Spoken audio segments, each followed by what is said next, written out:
सबसे पहले मैं बड़ा विनम्रता से हाथ जोड़ करके नतमस्तक होकर के बिहार की जनता को धन्यवाद देना चाहूँगा। और आप सब लोग जानते हैं कि चुनाव का फैसला आया है, जनता ने अपना फैसला सुनाया है और चुनाव आयोग ने अपना नतीजा सुनाया है। जनता का फैसला महागठबंधन के पक्ष में है, चुनाव आयोग का नतीजा एनडीए के पक्ष में है। आप सब लोग ये समझ सकते हैं कि जनता का जो जनादेश है और जो नतीजा इलेक्शन कमीशन का है, नतीजे और फैसले का बड़ा अंतर है। फैसला हमारे पक्ष में और नतीजा उनके पक्ष में। ये कोई बिहार में पहली ऐसी कोई घटना नहीं है। 2015 में महागठबंधन जब बना था तो वोट जो है, जनादेश जो है, वो महागठबंधन के पक्ष में था, लेकिन चोर दरवाजे से बीजेपी सरकार में आई, जो कि बीजेपी के जनता का जो आदेश था कि बीजेपी को विपक्ष में रहना। लेकिन बिहार के मुख्यमंत्री लालच में, लोभ में या डर के कारण, या आप कह सकते हैं बीजेपी ने हाईजैक कर लिया।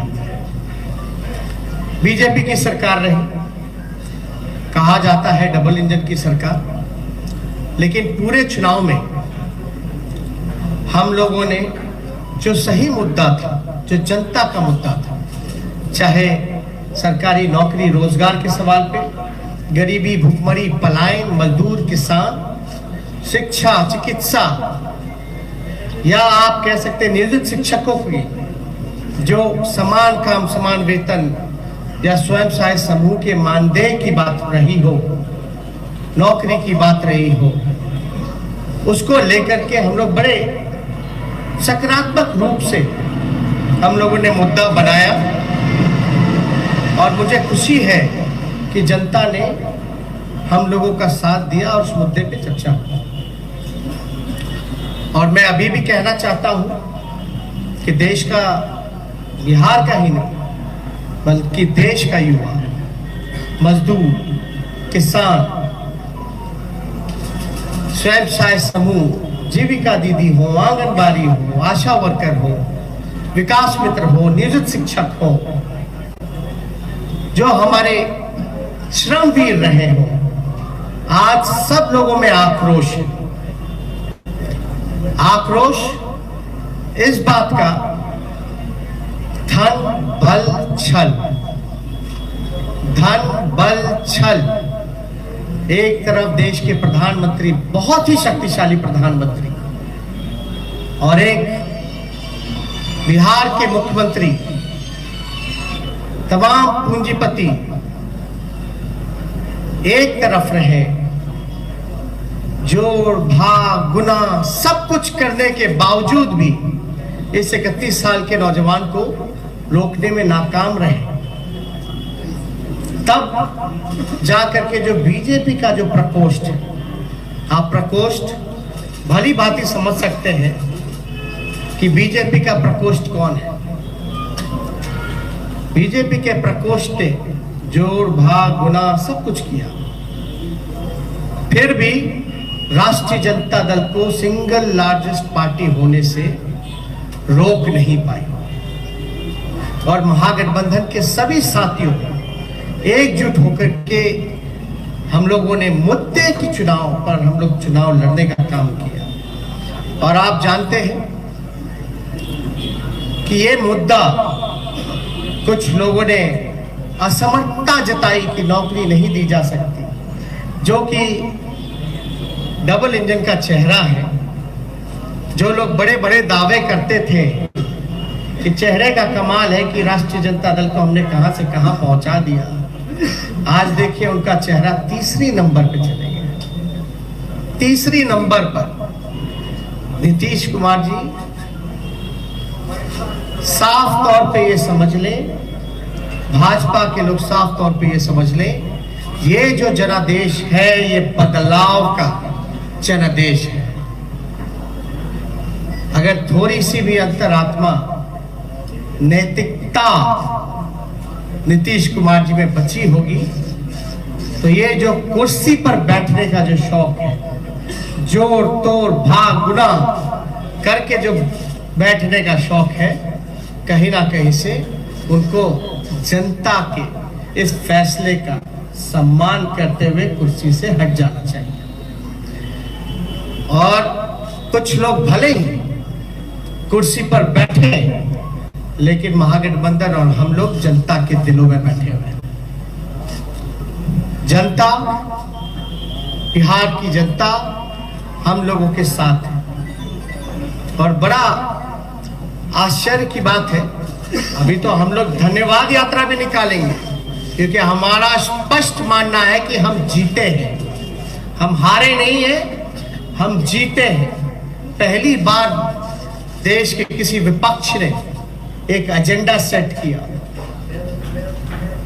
और ये जो नतीजा आया है ये हमारे पक्ष में फैसला है और नतीजा जो उनके पक्ष में। लेकिन क्या ये सवाल खड़ा होता है कि देश के खासतौर पे बेरोजगारी, जहां बिहार में 46.6% है, जहां मुख्यमंत्री असमर्थता जताते हैं कि नौकरी नहीं दे सकते, तो क्या बिहार का जनता रोजगार नहीं चाहता? बिहार की जनता सरकारी नौकरी नहीं चाहता? ये सवाल खड़ा करता है। और हम लोग तो धन्यवाद यात्रा में भी जल्दी ही जाएंगे, लेकिन सरकार में अगर जो लोग छल कपट धन बल के कारण जो लोग बैठ रहे हैं, उनसे हम कहना चाहते हैं कि 4 दिन की ही चांदनी है, लेकिन अगर 19 लाख रोजगार, समान काम वेतन नियोजित शिक्षकों को, स्वयं सहायक समूह को अगर मानदेय, शिक्षा चिकित्सा अगर नहीं सुधरी जनवरी तक के महीने पर, तो हम महागठबंधन के लोग बड़ा आंदोलन करने का काम करेंगे। दूसरा पहलू, कुछ लोग बड़ा कहेंगे कि हार गए तो लोग रो रहे। नहीं,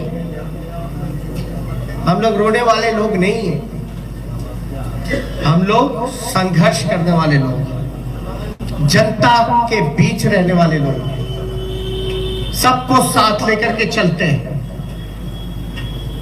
जहां भी रहेंगे जनता की आवाज को बुलंदी से उठाते रहेंगे।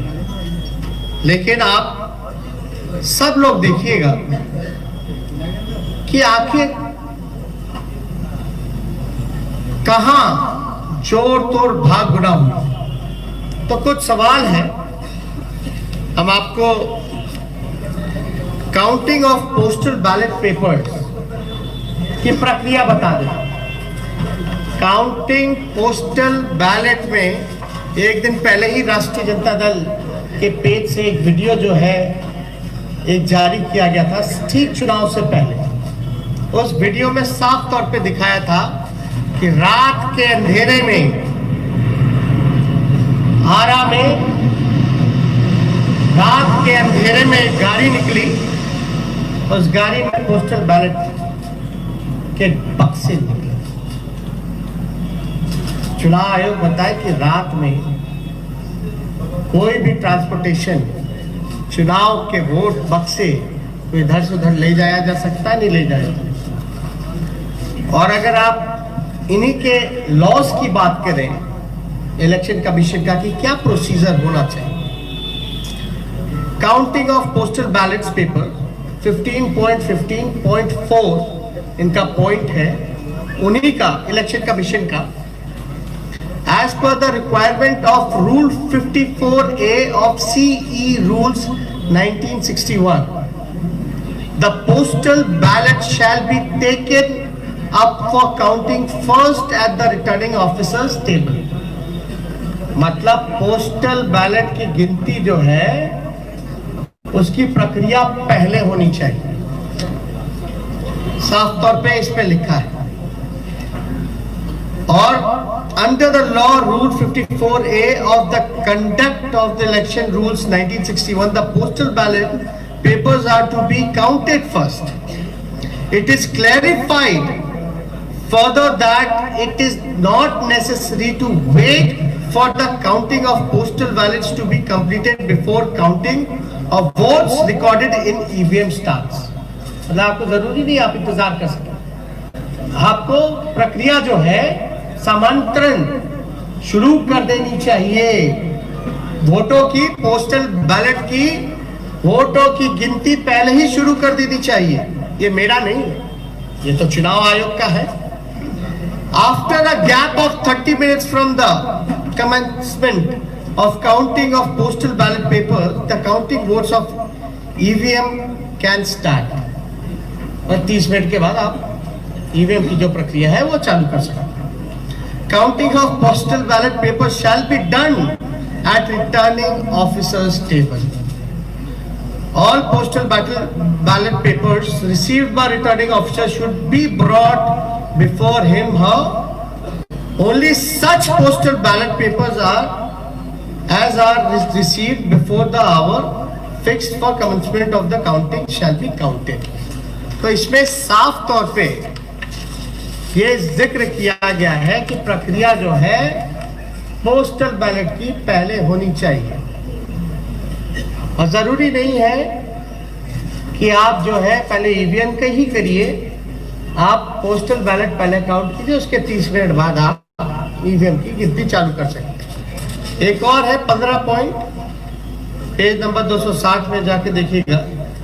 In case the victory margin is less than total numbers of postal ballot received, then there should be a mandatory re-verification of all postal ballots in the presence of observer and the RO. All the postal ballots rejected as invalid as well. Postal votes counted in favor of each and every candidate shall once again be verified and tallied। The observer and the RO shall record the finding of re-verification and satisfy themselves before finalizing the result। The entire proceeding should be videographed without compromising the secrecy of ballot, and the video cassettes CD should be sealed in a separate envelope for future reference। इसमें साफ तौर पे है कि आप चाहे postal जो invalid हो या वैलिड हो, आपको ऑब्जर्वर और इन सब के सामने जो है वीडियोग्राफी करा करके इसका सीडी भी जितना वीडियोग्राफ्ट है, कैसेट्स है, इन सब को सील करके रखा जाए। और ये सील का जो ड्यूरेशन होता है ये बड़ा इंटरेस्टिंग है। चुनाव नतीजे के 40 दिन तक इलेक्शन कमीशन को यह अनुमति है कि वो पोस्टल बैलेट्स को जो है सील रख सकते हैं। आप शिकायत जो होगा आपको सेटिस्फाई करना है। You have all the candidates whether if they have doubts, because ये इलेक्शन कमीशन की ड्यूटी है। अब एक और इंटरेस्टिंग डेटा आप लोगों को हम बताना चाहेंगे। एनडीए को जो कुल वोट मिला 1,57,728। मैं दोहरा दूं, एनडीए का जो कुल वोट है 1,57,728, जिसका प्रतिशत निकल के आता है ऑल ओवर चुनाव का 37.3। महागठबंधन को वोट जो मिले 1,56,88,458, 1,56,88,458 जो कुल प्रतिशत महागठबंधन का निकल के आता है वो 37.2। हमें मिले 37.2 और एनडीए को मिले 37.3, यानी 1 पॉइंट का अंतर है। 0.1 का अंतर है, जो कि अगर वोट में अगर कन्वर्ट करें तो ये 12,270 वोट का अंतर, यानी एनडीए और महागठबंधन का कुल वोटों का अंतर 12,270 का है। अब 12,000 में वो उनको 15 सीट लीडिंग पे है, आगे है। ये आश्चर्य की बात है कि 12,000 में वो 15 सीटें जीत गए। और याद कीजिएगा, अद्भुत आंकड़ा हम आपको और भी देंगे कि पोस्टल बैलेट्स वोट कौन देता है? जो सर्विस में है, ज्यादातर शिक्षक लोग हैं जो कि एजुकेटेड हैं, वो लोग हैं जो अब जागरूक लोग हैं, जो जानते हैं कि वो पोस्टल से भी मतदान कर सकते हैं। और कई लोग ऐसे होंगे जो कई बार पोस्टल से मतदान किया गया होगा, एनवलप में करते हैं, बैलेट पे करते हैं। यानी जो जागरूक व्यक्ति है वही ये काम कर सकता है। आप एक पोस्टल को आप रिजेक्ट कर देते हैं, एक रिजेक्ट समझ में आता है, 10 रिजेक्ट समझ में आता है, 50 रिजेक्ट समझ में आता है। आप 900 पोस्टल वोट रद्द कर रहे हैं, 700 पोस्टल वोट रद्द कर रहे हैं, 500 पोस्टल वोट रद्द कर रहे हैं। और रद्द हो रही है तो ये चुनाव के उम्मीदवार का जिम्मेवारी तो नहीं है। रद्द किस वजह से किया गया और इतनी बड़ी संख्या में रद्द क्यों हुआ? जब हमारे कैंडिडेट्स ने जब मांगा रिटर्न में आरओ से कि लिखित में दीजिए कि आपने रद्द क्यों किया, आरओ की जिम्मेदारी है कि वो कैंडिडेट्स को सेटिस्फाई करे जो कि हमने आपको गाइडलाइन में बताया। और किससे पूछ करके इलेक्शन कमीशन ने गिनती जो है लास्ट में पोस्टल का किया और रद्द करने का काम किया। पहले क्यों नहीं काउंटिंग कराई गई? किसके दबाव में? अगर जहां भी पोस्टल अगर बाद में काउंट हुए हैं तो हमारी मांग है, क्योंकि 40 दिन तक सील्ड रहता है, रिकॉर्डेड होने चाहिए, वीडियोग्राफी लाइए, वैलिड इनवैलिड बैलेट पेपर्स को सामने रखिए और रिकाउंटिंग कराया जाए। ये हमारे महागठबंधन लोगों की मांग है, उस पर रिकाउंटिंग कराया जाए। हमारी जो हार हुई 17 वोट से, 12 वोट से, 50 वोट से, 70 वोट से, 100 वोट से, 150 वोट से लगभग 20 सीटों को हराया गया। ये कौन जवाब देगा? ये लोग बोलते रहे रोए रोए, लेकिन मेरा सवाल जायज है। चुनौती देता हूं बिहार के मुख्यमंत्री को, जो चोर दरवाजे से सत्ता हथियाना चाहते हैं, सत्ताधारियों को, कि पोस्टिंग पोल, एक सवाल का जवाब दे कि पोस्टिंग जो हुआ है बैलेट का, पोल जो हुआ है वो पहले होना चाहिए या बाद में होना चाहिए? वही लोग बताएं। मेरा सवाल, अब बाद में हुआ तो किसकी गलती है? बस इतना सा मामूली सा सिंपल आंसर हम जानना चाहते हैं कि आप जो गाइडलाइंस है चुनाव आयोग का, साफ तौर पे इस पे लिखा हुआ है, इस पे साफ तौर पे लिखा है 15.15.4 counting of postal ballot paper, इस पे साफ तौर पे लिखा है। बताएं अगर काउंटिंग करा रहे क्यों नहीं करा रहे भाई? हम लोगों के कैंडिडेट डिमांड करते रह गए, लेकिन हमारी बात को सुना नहीं गया, हमारे उम्मीदवारों को सुना नहीं गया। लास्ट में कई जगह तो ऐसा हुआ, राघोपुर का ही हम बता दें, राघोपुर का हम अपना बता दें, 3 बजे तक प्रक्रिया पूरी कर ली गई, रात के 11 बजे सर्टिफिकेट मिल गया। 11 बजे मेरा तो 37,000 का डिफरेंस था, लेकिन जहां कम मार्जिन, जहां हम जीत रहे थे, वहां पोस्टल बैलेट तो आप कराते क्यों भैया? जब रद्द ही करना है तो पोस्टल पे काउंट ही मत कर, वोट ही मत कराइए।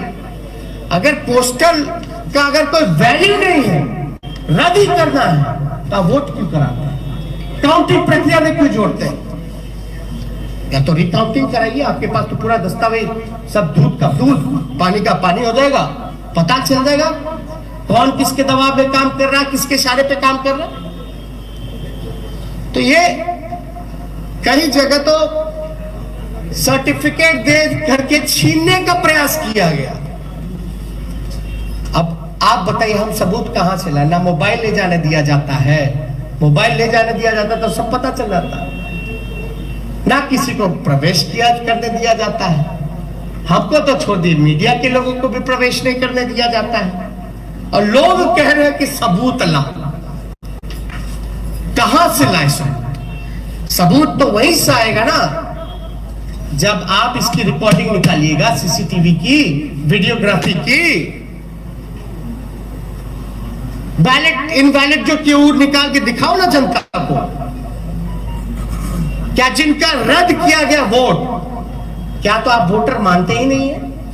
अगर रद्द हुआ तो क्या प्रक्रिया है कि वो फिर से पूर्ण मतदान करे?